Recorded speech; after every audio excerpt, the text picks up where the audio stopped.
Bonjour et bienvenue sur Original Comics. Aujourd'hui, Code 9 chez Urban Comics. Plein de trucs super chouettes, notamment plein de trucs de DC Comics qu'on va venir décortiquer tout de suite. Et on commence avec du très très lourd, avec la sortie du 5e volume de Nightwing Infinite, toujours signé par le duo extraordinaire Tom Taylor et Bruno Redondo, adjoint cette fois-ci par le très bon dessinateur Travis Moore. Alors vous commencez à connaître, je pense maintenant un petit peu, les aventures de Nightwing Infinite, sans doute l'une des séries les plus réussies de ces dernières années chez DC Comics, qui voit notre bon Dick Grayson revenir à Bloodhaven, sa ville un petit peu de cœur, et tenter d'affronter différents obstacles qui vont se dresser contre lui, à la fois les manigances d'un blockbuster, un espèce de Cade du crime sous stéroïdes qui a la main mise sur la mairie de la ville, et également sur un nouveau super méchant qui se balade dans les bas-fonds de Bloodhaven pour voler le cœur des gens. Et on va voir comment Dick Grayson, tout juste touché par la mort de Alfred, va tenter de renouer avec un petit peu ses origines, avec sa relation amoureuse avec Barbara Gordon, et tenter de proposer une nouvelle voie dans ce monde un petit peu désolé. Il y a du coup déjà plein d'aventures qui se sont déroulées. Le 4e tome signé le 100e chapitre de la série, du coup, qui était assez explosif et qui terminait, disons, la première partie de ce que Tom Taylor en fait avait prévu pour notre bon Dick Grayson. Et ce 5e volume rentre un petit peu dans la deuxième phase, la deuxième saison, si l'on peut dire, du personnage, avec un Dick Grayson qui, face à toutes les embûches et tous les défis qu'il doit affronter, va décider de renouer et de reformer son équipe des Titans. Il va aller rechercher Donna Troy, Starfire, Cyborg, Wally West et Raven pour reformer son équipe et s'implanter dans la ville de Bloodhaven, et tenter de faire les choses un petit peu mieux, et de faire les choses, disons, un petit peu plus de manière un peu plus grande, un peu plus ambitieuse. Et c'est ce début, en fait, ce retour aux sources un petit peu du personnage qu'on va explorer dans ce 5e volume, avec une confrontation face au personnage de Néron, un démon des enfers de l'univers de DC Comics, qui a quelques plans pour notre bon Nightwing. Une continuation, je trouve vraiment assez chouette de ce que Tom Taylor a déjà mis en place sur le personnage. Il ressuscite plein de trucs qu'on n'avait pas vu depuis très longtemps chez DC, que ça fait plaisir. Et par le prisme en fait du personnage de Néron, qui est un personnage un petit peu obscur de DC Comics, en tout cas de notre côté de l'Atlantique, mais qui a déjà eu des sagas assez importantes dans les années 90 chez DC, va permettre à Tom Taylor de continuer en fait dans les thématiques qu'il a déjà implantées à Nightwing, et notamment la thématique un petit peu de la puissance et de l'héroïsme en fait, et de surtout de comment on utilise en fait sa force, pour qui en fait on l'utilise, un petit peu à la manière de Superman dans sa propre série. Et ici, du coup, je vous dis, Nightwing va être confronté un petit peu justement à cette idée de la puissance avec Néron. Enfin voilà, je vous laisserai un petit peu plus découvrir ce qu'il en est, mais la série reste toujours hyper efficace, hyper intéressante. Comme je vous l'avais dit bien durant la présentation du tome 4, elle a reçu un Eisner Award pour de la meilleure série cette année, là, cet été. Donc c'est toujours super. Et en tout cas, on retrouve toujours une forme d'innocence, une forme de, comment dire, un côté très feel good, très optimiste dans cette série Nightwing, mais sans se cacher derrière son petit doigt, en abordant des thématiques, ma foi, fort intéressantes et très d'actualité. Donc toujours un gros banger, comme on peut dire, vraiment une série coup de cœur, vraiment un coup de cœur renouvelé de notre côté, qu'on vous enjoint toujours à découvrir, si vous aimez à la fois le personnage et surtout si vous aimez disons, les séries de super-héros à la fois classiques, mais qui justement sont bonnes sur le long terme, et où chaque volume participe à apporter sa petite pierre à l'édifice et construire quelque chose d'assez grand et une vision très large d'un personnage classique. Une série donc qui continue à être vraiment un immanquable du DC actuellement, que je vous conseille d'aller checker. On retrouve toujours les magnifiques dessins de Bruno Redondo, qui continue de nous émerveiller les yeux avec des chapitres très expérimentaux, comme il avait pu le faire sur le début du 2e tome de Nightwing Infinite, avec ce chapitre entièrement en plan séquence. Ici on retrouve un chapitre entièrement à la première personne, qui est vraiment mortel. et il est adjoint au dessin par un ami de DC Comics, Travis Moore, qui avait déjà réalisé pas mal de pages dans le début de la série Wonder Woman Infinite, qui avait aussi fait quelques petits trucs sur Batman Rebirth avec Tom King, et qui surtout actuellement, en plus de la série Nightwing, vient filer un petit coup de main de temps en temps sur le World Finest de Dan Mora et Mark Waid, un auteur avec un trait un petit peu plus réaliste, mais à ma foi très élégant, qui permet toujours de sublimer cette fantastique série. Continuons, si vous le voulez bien, dans les séries optimistes et signé Tom Taylor avec la sortie du troisième et dernier volume de Superman Son of Kal-El. La conclusion de cette fantastique saga qui se sera fait un petit peu attendre depuis son deuxième tome, mais qui est enfin là et qui va nous permettre de nous régaler.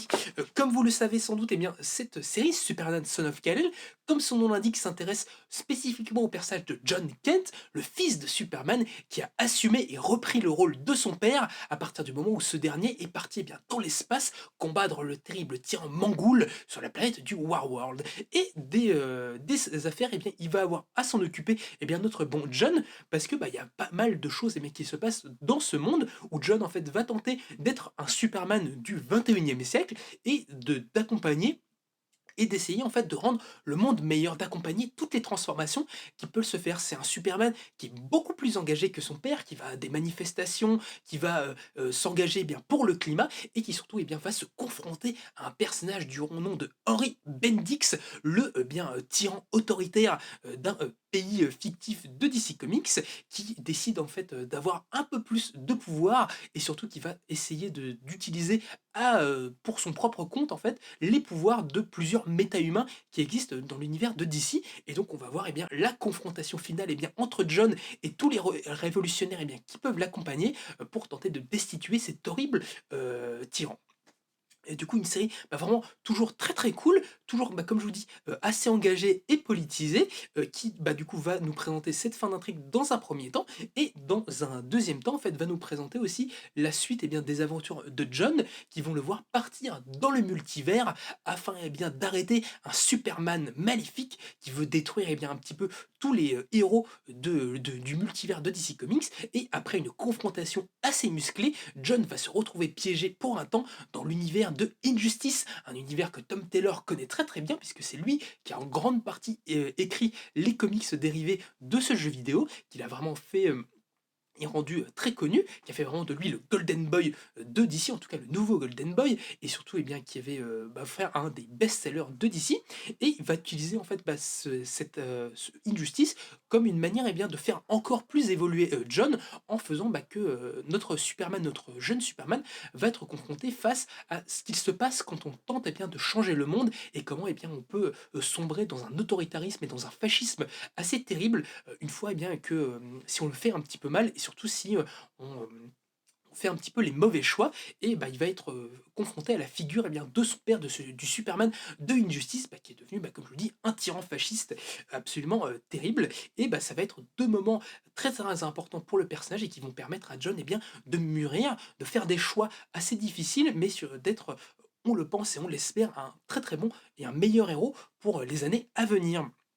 Du coup, moi je vous dis, c'est vraiment un des gros coups de cœur que j'ai eu chez DC Comics ces dernières années. J'adore John, j'adore l'univers de Superman, donc quel plaisir de le suivre dans ses aventures perso. J'espère que ce n'est la fin que pour un temps et que très vite DC Comics lui donnera de nouvelles choses. Mais moi je trouve que c'est toujours super cool. En plus, pour ce troisième tome, Tom Taylor est aidé au scénario par l'actrice et scénariste Nicole Maine, qui est l'actrice en fait qui a incarné le personnage de Dreamer dans les séries télé du Arrowverse, et qui, à partir de ce Superman Son of Kal-El, intègre l'univers canonique de DC Comics, et du coup fait un petit peu entrer son personnage dans tout ça. Donc un personnage aussi très très cool que j'espère vous apprendrez à découvrir et à aimer dans ce troisième volume.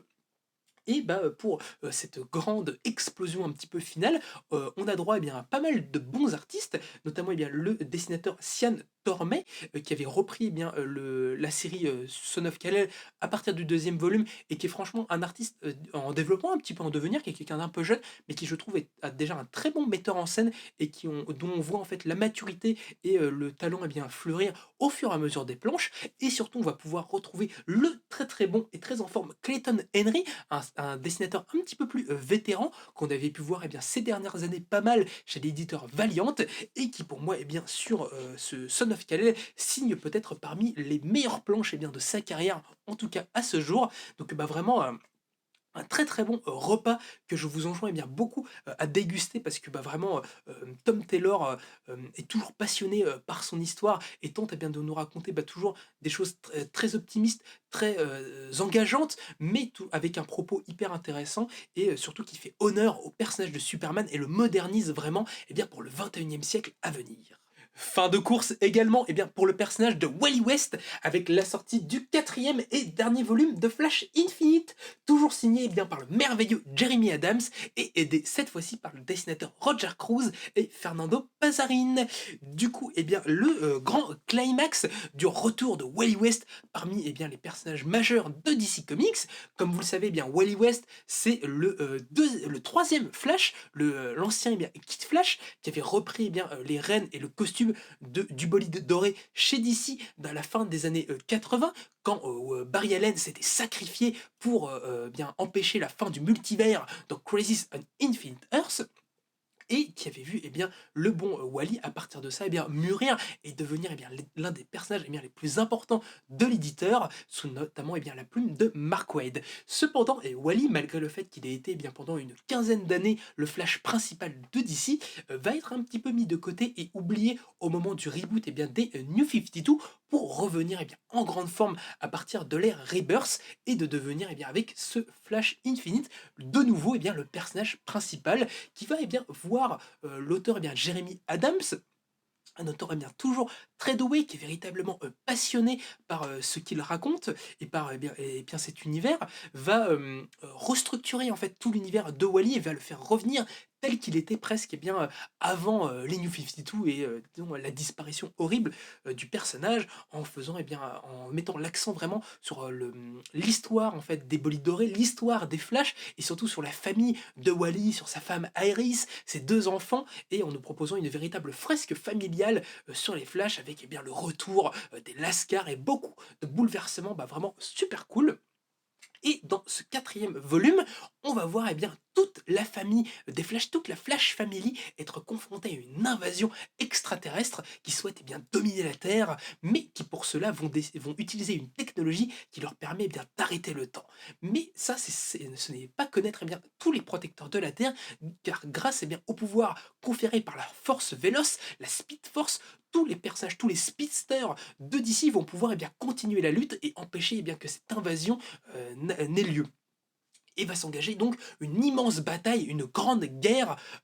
qui ne se déroulera que en une seule minute, mais qui sera une longue bataille pour tous les bolides dorés de DC. Une histoire vraiment assez épique, un gros climax pour fêter la fin de l'histoire de Jeremy Adams, qui, je vous dis toujours,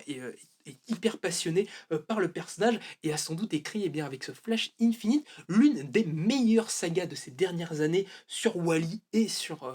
Flash en règle générale. Une série qu'on peut d'ores et déjà dire déjà culte pour nombre de fans du personnage, et qui réussit à renouer avec toute la bonhomie, l'optimisme et l'espoir que peut apporter les personnages des speedsters dans l'univers de DC. Je ne vais donc pas beaucoup plus vous en dire, et vous laisser le plaisir de la découverte de cette guerre d'une minute, de cette fin de run sur Flash. Mais en tout cas, je vous dis, ça aura été mortel du début à la fin. Jeremy Adams, il aura vraiment apporté un vent frais chez DC, et sur le personnage de Wally West, on sent que c'est vraiment un personnage qu'il adore, et surtout qu'il veut nourrir, un petit peu à la manière de Tom Taylor en fait sur Nightwing. C'est de pas forcément faire l'histoire la plus originale, la plus inédite jamais vue, mais prendre un personnage déjà existant, d'assumer tout son héritage, toute son histoire éditoriale, et de l'emmener vers de nouvelles histoires, de faire revenir un petit peu en fait ce que nous lecteurs on adore avec Flash, et avec cette bonhomie, cet optimisme, cet espoir qu'il apporte dans l'univers de DC. Et je vous dis, c'est trop cool. On voit, il y a absolument, tout le monde, c'est génial. Il y a Jay Garrick, il y a Barry Allen, il y a tous les personnages, de Speedster jamais, écrits. Il y a, le comment dire? Le Flash du futur, le petit-fils de Barry Allen. Enfin voilà, c'est trop, trop chouette. Jeremy Adams a vraiment mis beaucoup de cœur et a vraiment fait tout ce qu'il fallait, eh bien, pour que tous les fans de Flash, eh bien, soient heureux quoi et qu'ils aient, qu'il déguste le meilleur sur le personnage. Donc, bon, je vais ne pas élucubrer beaucoup plus de temps, mais c'est vraiment trop trop bien. Et je vous enjoins que si vous êtes fan de Flash et que vous connaissez peut-être plus Barry Allen, parce que bah, depuis 2011 et les New 52, c'est surtout lui qui avait été beaucoup mis en avant, et que bah, Wally West, bah, vous n'avez pas forcément trop envie de le lire parce que vous le connaissez pas, laissez-lui sa chance. Vraiment, c'est un personnage qui a tellement à vous offrir et beaucoup de choses de la caractérisation, disons, au cinéma, dans les séries télé et tout ça récentes de Barry Allen, elle vient de Wally West et de ce que Mark Waid, Jeff Jones et tout ça avaient pu apporter au personnage. C'est vraiment, pour moi, c'est un des personnages qui, avec Nightwing, incarne tout ce que DC peut nous proposer de mieux, quoi. Parce que c'est un personnage à héritage comment dire, qui trimballe en fait toute une histoire et qui essaye eh bien de faire le mieux à son échelle. Et ça, bah, c'est trop, trop, trop cool. Donc voilà. Ce quatrième tome de Flash est bah, notamment dessiné par l'auteur Fernando Pazarin, qui était déjà eh bien, à l'œuvre sur les derniers volumes de Flash Infinite et qui est un auteur bah, qui se fait assez discret en fait chez DC. C'est pas forcément une grosse resta, mais par contre c'est un auteur très minutieux et qui a un style assez réaliste, pas forcément hyper sexy au premier abord, mais qui a un découpage hyper efficace, qui met beaucoup d'accent bien sur les expressions faciales des personnages et sur même les émotions en fait qu'ils peuvent véhiculer. Et c'est un auteur qu'on avait vu pas mal sur la GSA de Jeff Jones, qu'on avait vu sur Brand New Day, qu'on avait vu sur plein de trucs en fait chez DC, qui a fait du Hawkman, enfin qui a fait plein de trucs. Et je vous dis qu'il y a un auteur discret, mais toujours là, un véritable bon artisan et qui fait du super boulot. Moi, je trouve sur Flash, en tout cas, j'ai personnellement découvert l'auteur, ou en tout cas, je l'ai vraiment repéré sur cette série-là. Et même si j'ai eu du mal un petit peu avec son dessin aux premiers abords, bah maintenant j'adore et je trouve ça trop trop cool. Et il est aidé et bien sûr cette guerre d'une minute par le dessinateur Roger Cruz, qui a un style un petit peu plus cartoon, mais qui sied bien pas mal au scénario de Jeremy Adams. Donc bah vraiment toujours très cool. Donc bah, allez découvrir Flash Infinite, c'est vraiment de la bombe. Et enfin, terminons ce tour d'horizon des sorties de Urban Comics avec l'event Justice League Night Terror, le dernier event en date eh bien, de l'éditeur à deux lettres qui va s'enfoncer dans quelque chose, dans une histoire un petit peu macabre, un petit peu horrifique, qui va voir un ancien ennemi de la Justice League refaire surface et utiliser un artefact eh bien, mystique pour plonger tous les grands héros de l'éditeur, tous les grands héros de la Terre, dans un sommeil eh bien, très profond et les mettre eh bien, face à leurs cauchemars et leurs peurs les plus profondes. À partir de là, il va vraiment, cet ennemi va prendre possession eh bien, de tout l'univers de DC, mais un seul eh bien, personnage va tenir tête, va être encore là pour l'affronter. C'est le personnage de Deadman de Boston Brain, cette espèce eh bien, de détective fantomatique, ce détective un petit peu de l'occulte, qui était avant un trapéziste, qui est mort et qui bien, a été un petit peu sauvé par les instances célestes et erre maintenant sur Terre pour résoudre eh bien, des enquêtes, qui avait notamment vu eh bien, pas beaucoup de séries lettre consacrée par l'auteur Neil Adams. Et Boston Brain Deadman va, pour combattre eh bien, ce terrible ennemi, prendre possession eh bien, du corps de Batman endormi et tenter eh bien, avec l'aide d'autres personnages de DC Comics liés de près ou de loin à la magie des rêves, notamment le premier Sandman qui va faire son retour, ou encore Zatanna, tenter d'arrêter ce perso. Du coup, ce Justice League Night Terror, c'est vraiment un event popcorn, quoi, dans le meilleur sens du terme et dans le pire sens du terme. Dans le pire sens du terme, parce que ça reste quand même une histoire, entre guillemets, assez anecdotique, si je puis dire, même si elle va mettre en place pas mal de choses, et bien, pour, en tout cas, qui va planter les graines pour le DC Comics et bien, du futur, n'est pas forcément quelque chose qu'on se remémorera eh ben, pour les années à venir, quoi, si vous voulez. Le dernier gros event qu'on a vu chez DC, le Dark Crisis on Infinite Earths, qui était déjà signé eh bien, par Joshua Williamson, et pour moi, disons vraiment un peu plus marquant et restera un peu plus, mais Night Terror, c'est pas pour ça que c'est pas chouette et que c'est pas une bonne histoire. Au contraire, même, c'est vraiment une histoire presque qui, un peu pirate quoi si je puis dire, qui est presque une mini-série dédiée, au personnage de Deadman et qui est là pour le mettre en avant et faire briller ce personnage, bien, assez secondaire, voire tertiaire de l'éditeur et ça, c'est assez délicieux et c'est vraiment cool à suivre, quoi. Donc je vous dis, c'est pas forcément une méga, lecture quoi, qui vous, comment dire? Dont vous vous rappellerez des années et des années chez DC, mais par contre, moi je trouve que c'est une très bonne histoire, très divertissante et qui nous montre un petit peu plus, bien, des coulisses, disons, je dirais de DC Comics, en tout cas des choses qu'on n'a pas forcément l'habitude de voir. Donc, moi personnellement, j'y étais assez satisfait. En plus, Urban a, le bon goût de ne pas nous proposer, tous les tie-in, comme ils ont pu le faire, dernièrement pour leur gros event. Ici, vous avez juste, la saga, complète, quoi, le plus important, l'histoire, disons, d'un point A à un point B. Les, disons, tie-in, disons, de l'événement seront, présentés dans les volumes, disons, liés de chaque personnage, en tout cas ceux qui, disons, feront sens. Donc vous, ça permet d'être, disons, de ne pas avoir forcément d'indigestion au moment de la lecture. Donc, merci à eux, j'ai envie de dire. Mais voilà, donc voilà, Knight Error, je vous dis, c'est pas forcément exceptionnel, mais c'est une bonne histoire, un bon récit à lire si vous êtes fan un petit peu de macabre et d'occulte et que vous souhaitez, voir le personnage de Deadman briller.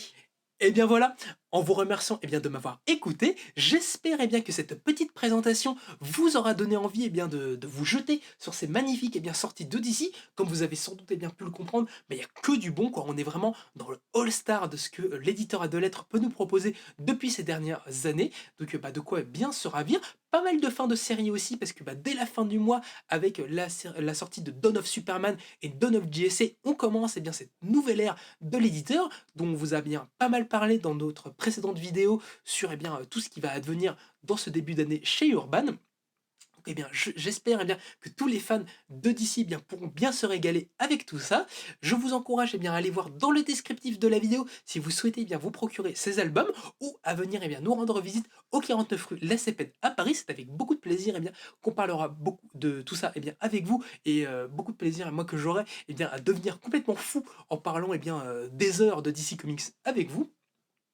En attendant, si vous ne voulez rater, aucune de nos prochaines présentations, n'hésitez pas à vous abonner à notre chaîne, à nous laisser des petits commentaires pour nous dire, ce que vous avez pensé de la vidéo, ce que vous avez pensé peut-être de certains des récits. Si vous les avez déjà lus, moi ça m'intéresse beaucoup. Et en attendant, moi je vous dis à la prochaine et bonne lecture, à très vite.